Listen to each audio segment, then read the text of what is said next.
हे WhatsApp guys, welcome back once again. दोस्तों, आज की कहानी जो एक्सप्लेन करने जा रहे हैं वो असल में अमेरिका की सबसे बड़ी चोरियों में से एक है। चलिए देखते हैं।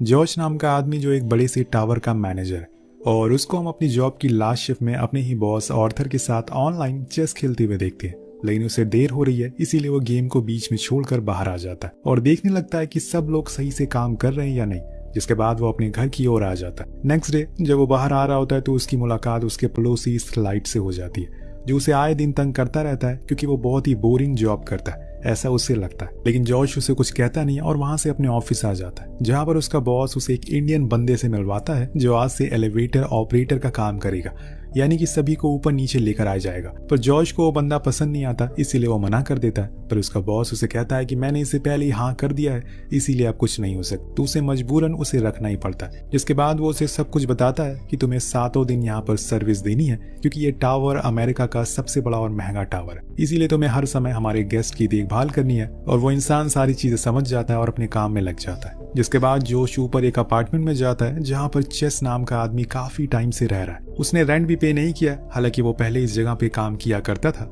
लेकिन फिर एक दिन उसका सारा पैसा डूब गया और तब से वो यहीं पर पड़ा हुआ है। चेस उसे अपनी हालातों के बारे में बताता है कि कैसे वो अब रोड पर रहने के लिए मजबूर हो गया। उसका परिवार भी उसे छोड़कर जा चुका है, उसके पास कुछ नहीं बचा। वो उसका अच्छा दोस्त है, इसीलिए वो उसे कुछ दिन की मोहलत दे दे और इसके बाद वो इस फ्लैट को खुद ही खाली करके चला जाएगा। अब जोश अपनी दोस्ती के नाते मना नहीं कर पाता और हाँ कर देता है। नीचे आ जाता है पर वहां उसे कुछ बहुत ही अजीब दिखाई देता है। सामने एक ब्लैक कलर की कार से कुछ बंदे उन्हीं की ओर आ रहे हैं और उनके हाथ में बंदूकें भी हैं। ये देखकर जॉर्ज को लगता है कि शायद ये सभी उनके टावर को लूटने के लिए आ रहे हैं, इसीलिए वो फौरन अंदर जाकर अलार्म बजा देता है और सभी को इन्फॉर्म भी कर देता है कि खतरा है, सब लोग चौकन्ना हो जाए। पर इसी बीच वो कंप्यूटर में देखता है कि उनके टावर के पीछे एक ट्रक खड़ी है, जिसमें से कुछ लोग बाहर निकलकर आर्थर को उसमें जबरदस्ती बंद कर रहे हैं। अब ये देखकर फौरन पुलिस को कॉल करने को कहता है और खुद बाहर की ओर भागता है ताकि वो आर्थर को छुड़ा सके। लेकिन तब तक वो लोग ट्रक लेकर वहां से रफू चक्कर हो जाते हैं, पर जोश भी उनका पीछा नहीं छोड़ता। वो भागता रहता है जब तक वो ट्रक रुक नहीं जाता। लेकिन उसी दौरान उसके पीछे एक FBI एजेंट आ जाता और उसे देखकर मार कर गिरा देती है। उसके चक्कर में वो ट्रक भी पलट जाती है, जिसकी डिग्गी में हम आर्थर को बंधा हुआ देखते हैं। जोश चिल्लाते हुए कहता है कि तुम लोग ये क्या कर रहे हो, इतने इज्जतदार इंसान को कहाँ लेकर जा रहे हो। वो FBI एजेंट आती है और वो लेडी उसे बताती है कि वो लोग FBI से हैं और उनका काम है जो लोग भी उनके देश के साथ फ्रॉड कर रहे हैं उन्हें वो जल्द से जल्द पकड़े। और एजेंट बताती है कि आर्थर शॉ ने अमेरिका के $200 मिलियन गायब कर दिए और कहाँ करे किसी को पता नहीं है। इसीलिए जब तक वो उन पैसों को लौटा नहीं देता, अपने ऊपर लगे फ्रॉड चार्जेस को हटा नहीं लेता, तब तक वो हमारे पास ही रहेगा। उसकी ये बातें सुनकर जॉर्ज को तो यकीन ही नहीं होता कि ऐसा कुछ भी उसके मालिक कर सकते हैं। खैर, वो उनके पेंट हाउस पे जाता है और वहां पर सभी चीजों को बंद कर देता है, इंक्लूडिंग उनका $1 वाला स्विमिंग पूल। उसी दौरान हमें बताया जाता है कि लास्ट ईयर फोर्ब्स 400 लिस्ट में से 138 नंबर पर रहने वाले आर्थर शॉ को आज सुबह ही पकड़ लिया गया, क्योंकि वो इस देश को छोड़कर भागने का प्लान बना रहे थे। वहीं जोश नीचे आकर अपने सारे एम्प्लॉय से आज के इंसिडेंट के बारे में बात करता है। वो सारे कहते हैं कि हमें हमारे पेंशन के पैसे दे दो, हम इस जॉब को छोड़ देंगे। लेकिन जॉर्ज का कहना था कि उसके उनके पेंशन के सारे पैसे आर्थर के अकाउंट से लिंक है। कुछ साल पहले उसके कहने पर आर्थर ने उन्हें बताया था कि वो उन पैसों को डबल कर देगा। तभी एक बंदा कहता है कि FBI वाले तो कह रहे हैं कि उसके अकाउंट में सिर्फ $500 ही बचे। जॉर्ज कहता है कि हाँ, तुमने बिल्कुल सही सुना, लेकिन मैं कुछ करता हूँ, तुम लोग घबराओ मत। अब कुछ दिन बाद आर्थर को बेल मिल जाती है, पर अभी भी उसे हाउस अरेस्ट रहना होगा उसके $14 मिलियन पेंट हाउस में, जो अब बैंक के अंडर आता है। और वहां खड़ी वो रेड फरारी भी, जिसकी कीमत और वैल्यू क्या है ये आपको कहानी के आगे पता चल जाएगी। उधर जॉर्ज जब अपने घर जा रहा होता है तो उसका पड़ोसी स्लाइड को पुलिस पकड़ कर ले जा रही थी, क्योंकि उसने एक इंसान के घर में चोरी की। अब ये देखकर जोश हैरान रह जाता और बिना कुछ कहे वहां से अपने घर आ जाता है और सो जाता है। पर आधी रात को उसके पास चार्ल्स का कॉल आता है कि उसके सबसे अच्छे दोस्त लैनचेस्टर को हॉस्पिटल में एडमिट किया गया है। वो फौरन वहां पहुंचता है, जहां उसे पता चलता है कि लैनचेस्टर ने खुदकुशी करने की कोशिश करी, पर उसकी किस्मत अच्छी थी कि उसे ऐसा करते एक पुलिस वाले ने देख लिया। और ये सुनकर जॉर्ज उसे मिलने के लिए जाता है। उसे पूछता है कि तुमने ऐसा क्यों किया, तुम अपने इतने अच्छे दोस्त को क्यों छोड़कर जाने वाले थे। तब लैनचेस्टर बताता है कि उसने 3 महीने पहले अपनी जिंदगी की पूरी कमाई आर्थर को दे दी, क्योंकि उसने मुझे बताया कि वो पैसों को डबल कर देगा, मतलब 25 दिन में पैसे डबल। वो बताता है कि उसे कुछ अच्छे शेयर के बारे में पता चल चुका था, पर अब मेरे सारे पैसे डूब गए, मेरे पास मेरे घर का रेंट देने तक पैसे नहीं है। ये सुनकर जॉश को बहुत गुस्सा आता है। वो उसे वादा करता है कि वो किसी भी हाल में उसके पैसे लौटा कर रहेगा। मतलब आर्थर ने बहुत लोगों के पैसे खाए हैं और वो उसकी मदद करेगा। ये बोलकर वो सीधा आर्थर से मिलने के लिए पहुंचता है उसके पेंट हाउस में और वहां रखी उसकी चीजों को तोड़ने फोड़ने लगता है, जिसमें उसकी फरारी भी आती है। यहाँ वो उससे बार बार एक ही सवाल करता है कि तुमने ऐसा क्यों किया, तुमने सभी के पैसे डुबा दिए, क्या तुम्हें अंदाजा भी है कि आज तुम्हारी वजह से एक इंसान खुद की जान देने वाला था। तो आर्थर कहता है कि मैंने उससे पहले मना किया था कि जरूरी नहीं है कि इन्वेस्ट किए हुए पैसे हमें प्रॉफिट दे, उसमें हमें लॉस भी हो सकता। उसका ऐसा जवाब सुनकर जोश का तो खून खोल जाता है, पर वो कुछ नहीं करता और इसीलिए उसे उल्टा सीधा बोलकर वहां से वापस आ जाता। पर लिफ्ट में उसे चेस मिलता है, जिसे जोश पूछता है कि तुम तो आर्थर के साथ पहले भी काम कर चुके हो, क्या तुम्हें पता था कि वो ये सब करने वाला है। तो चेस कहता है कि हाँ, मैंने उसे काफी बार लॉयर से बातचीत करते हुए देखा है, पर अब मैं इस कंपनी का एम्प्लॉय नहीं हूँ, इसीलिए मैंने इंटरफेयर नहीं किया, अपने काम से काम रखा। कहानी आगे बढ़ती है और बार में जॉश से क्लियर मिलती है, वही FBI एजेंट जिसने आर्थर को पकड़ा था। ये बस एक इत्तेफाक होता है कि वो उसे बहुत ही ज्यादा क्लोज हो जाती है और दोनों में खूब बातें होती है। क्लियर इतनी ज्यादा पी लेती है कि वो सब कुछ बकना शुरू कर देती है, जैसे कि उन्होंने आर्थर के सारे पैसे को रिकवर कर लिया है, लेकिन अभी भी $20 मिलियन नहीं मिल रहे। ये सुनकर जॉश को एक जबरदस्त आइडिया आता है, इसीलिए वो घर जाकर फौरन चार्ल्स को, चेस और जे को बुलाता है, वही इंडियन बंदा जिसको कुछ दिन पहले जॉब पर रखा गया। वो उन्हें अपना प्लान बताता है जो कि चोरी का था। जी हाँ, उसका कहना था कि FBI को अब सारे पैसे मिल गए हैं, लेकिन अभी भी कुछ पैसे बचे हुए हैं। अगर वो भी मिल गए तो उनके हाथ कुछ नहीं लगेगा और उन्हें भी पैसे गवर्नमेंट के पास चले जाएंगे। इसीलिए हमें उन $20 मिलियन को किसी भी हाल में चुराना है। तो किसी को कुछ समझ नहीं आता कि वो पैसे उन्हें कैसे चुराने हैं, कहाँ मिलेंगे, या किसी बड़े डब्लू के नीचे होंगे या फिर किसी तहखाने में। सब सोच में पड़ जाते हैं कि तभी जॉर्ज की दिमाग की बत्ती जलती है और उसको याद आता है कि अपने पेंट हाउस में किचन साइड की दीवार पर बड़े जोरों शोरों से काम करवाया था, पर किसी को आज तक दिखाया नहीं कि वहां पर क्या बना है। शायद ये बचे हुए पैसे वहीं पर छुपाए गए हों। सभी को उसकी बात सही लगती है, लेकिन चार्ल्स कहता है कि हम लोगों ने आज तक कोई भी चोरी नहीं की है, हमें किसी ऐसे बंदे की जरूरत है जिसने पहले भी चोरियां कर रखी हो, वो शातिर हो, ताकि वो हमें कुछ सिखा सके। फिर क्या था दोस्तों, जॉर्ज पुलिस स्टेशन जाकर अगले ही दिन स्लाइड की बेल करवा देता है और उसे अपनी टीम में शामिल कर लेता है। लेकिन स्लाइड उन लोगों को देखकर उनके साथ काम करने से मना कर देता है, क्योंकि उन्होंने आज तक एक टॉफी भी नहीं चुराई थी और वो तो सभी शक्ल से भी बेवकूफ लग रहे थे। लेकिन जॉश उसे समझाता है कि तुम्हें इन्हें एक मौका देकर देखना चाहिए, ये तुम्हें निराश नहीं करेंगे। वो मान जाता है और उनसे कहता है कि जाकर तुम अभी इस मॉल में जो भी कुछ चुरा सकते हो चुरा कर लाओ, ये तुम्हारा टास्क है। वो सभी चले जाते हैं, पर जब वापस आते हैं तो उन सभी ने कुछ न कुछ छोटी मोटी चीजें चुराई थी और उनकी कॉस्ट मिलाकर होती है $25, यानी कि $650। अब वो उन्हें कुछ टिप्स देता है कि कैसे चोरी करनी है, जिसके लिए वो उन्हें कुछ दिन प्रैक्टिस भी देता है। इसके बाद जॉश उन्हें टावर के कैमरा पोजीशन के बारे में बताता है और उन्हें कितनी बार सिक्योरिटी से होकर गुजरना है ये भी बताता है। इसी बीच गेट नॉक होता है, वहां क्लियर थी, जिसे देखकर सब छुप जाते। जब जॉर्ज बाहर जाता है तो उसे पता चलता है कि आर्थर ने उसके ऊपर उसकी फरारी के शीशे तोड़ने का केस करा है, पर हाँ, अगर वो आकर उसे माफी मांग ले तो वो इस केस को वापस ले लेगा। अब उसके पास कोई ऑप्शन ना होने की वजह से वो जाकर उसे माफी मांग लेता है और वापस आ जाता है। पर जाते जाते वो उसे ताना मारते हुए कहता है कि मैं सभी के पैसे उन्हें लौटा कर रहूंगा, चाहे कुछ भी हो जाए। इधर नेक्स्ट डे हम सभी बंदों को टावर के सामने वाली रेस्टोरेंट में बैठा हुआ देखते हैं, जहां पर वो लोग सारे साइड के सिक्योरिटी गार्ड को नोटिस करते हैं, उनकी सारी मूवमेंट को रिकॉर्ड कर लेते हैं। और जब जोश उन्हें एक तिजोरी की दुकान पर लेकर जाता है तो इस स्लाइड से कहता है तुम्हें आज एक तिजोरी को खोलना है, पर वो मना कर देता है और कहता है कि वो कोई शातिर चोर नहीं है, बल्कि एक मामूली सा ही चोर है। इस काम के लिए उसे किसी ऐसे बंदे की तलाश करनी चाहिए जिसने आज से पहले कई सारी तिजोरियों को खोला हो। जोश उस टावर में काम कर रही है उसकी दोस्त फ्लोरिडा को अपने घर बुलाता है और उसे इस चोरी के बारे में बताता है। वो साफ साफ मना कर देती है, लेकिन जब उसके अमाउंट को सुनती है तो तुरंत हाँ कर देती है।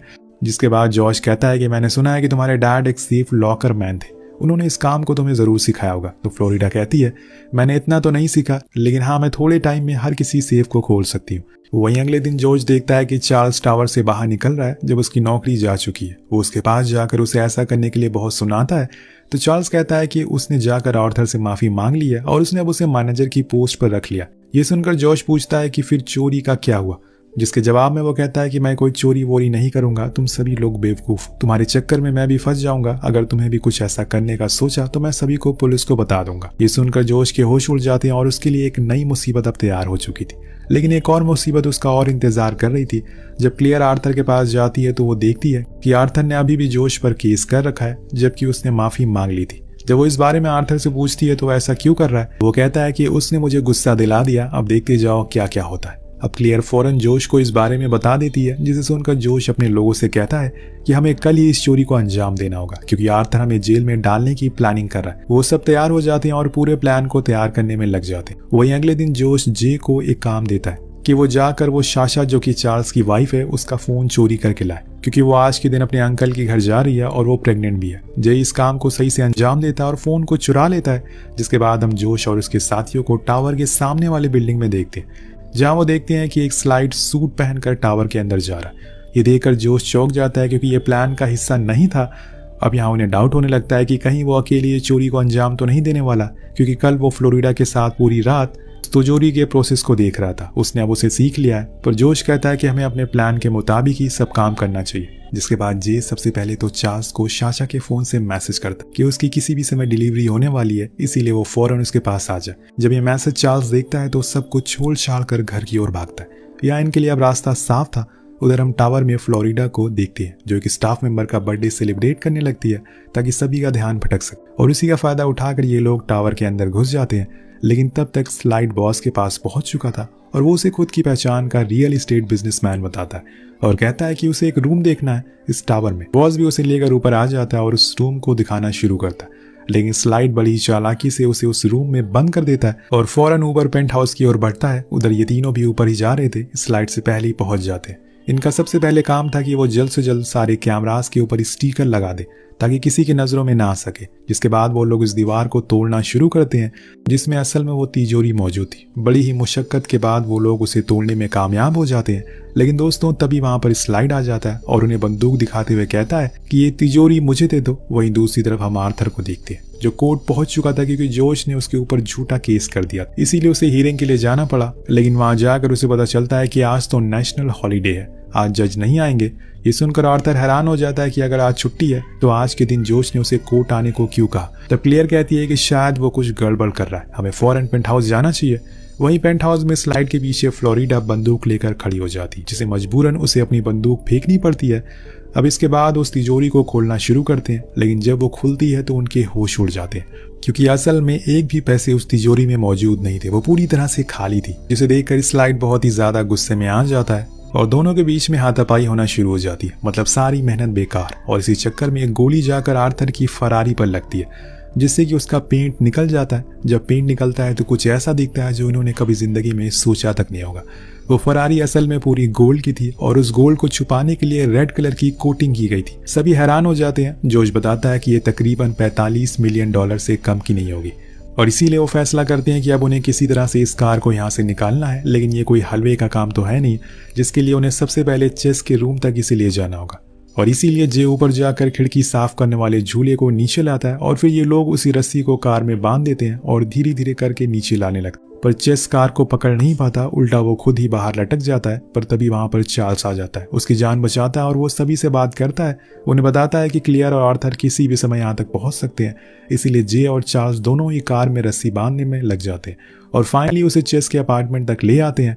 वहां जोश चार्ल्स को बताता है कि इसकी कीमत $45 मिलियन, जिसे सुनकर उसके होश उड़ जाते हैं। लेकिन अब इन्हें कैसे भी करके इसे लिफ्ट में डालना होगा, जिसमें जे इनका साथ देगा। वो लिफ्ट को रोक देता है और फिर ये सारे उसे धक्का मारते हुए उसके पास लाते हैं और लिफ्ट के नीचे आने लगते हैं। लेकिन इतने में आर्थर वहां पहुंच जाता है और लिफ्ट को ऑन करके ऊपर की ओर जाने लगता है, जिसकी वजह से वो कार वहीं फंस जाती है और लिफ्ट भी बंद हो जाती है, जिससे वो समझ जाते हैं कि जरूर कुछ गड़बड़ है। इसीलिए वो ऊपर की ओर जाते हैं। वहां जाकर क्लियर देखती है कि तिजोरी तो टूटी हुई है, लेकिन उससे ज्यादा घबराया हुआ आर्थर होता है, क्योंकि उसकी कार गायब थी, जिसके अंदर उसके सारे काले चिट्ठी की रिपोर्ट पड़ी थी। वो उन्हें फौरन कार को ढूंढने को कहता है। इतने में जॉश लैनचेस्टर से कहता है कि तुम बाहर खड़ी ट्रक को लेकर जाओ। वो ऐसा ही करता है, जिसे देखकर सारे FBI वाले उसके पीछे करने लगते। लेकिन जब वो ट्रक को खोलते हैं तो उसमें कार मौजूद ही नहीं थी, यानी कि जोश ने बस उन्हें बेवकूफ बनाया, बस और कुछ नहीं। वहीं FBI वाले फिर भी कैमरास की मदद से सभी को पकड़ लेते और उन्हें वैन में भर देते हैं, जहां पर आर्थर भी होता है, जो उसे कुछ पैसे देता और कहता है कि तुम मेरी कार लौटा दो, मैं तुम्हें जाने दूंगा। लेकिन जोश को उसकी असली कीमत पता थी और उसके अंदर क्या है ये भी, इसीलिए वो कहता है कि जो उसके अंदर है अगर मैंने उसे पुलिस को दे दिया तो तुम जानते हो क्या होगा। ये सुनकर आर्थर हक्का बक्का हो जाता है और फिर हम जेल का सीन देखते हैं, जहां पर जोश की वकील आकर कहती है हम वो रिपोर्ट आपको सौंप देंगे, पर उसके बदले में सभी को छोड़ दो। लेकिन ऑफिसर की कार की चोरी में किसी को पकड़ना ही होगा, इसीलिए जोश कहता है कि ठीक है तुम मुझे पकड़ लो। जिसके बाद हम कुछ महीनों के बाद का सीन देखते हैं, जहाँ सभी उसी पेंट हाउस के पूल के पास खड़े थे। और जब उसका कवर हटता है तो हम उसमें उसी गोल्डन फरारी को देखते हैं जो कि उन्होंने उस दिन चोरी के टाइम यहीं पर छुपा दी थी।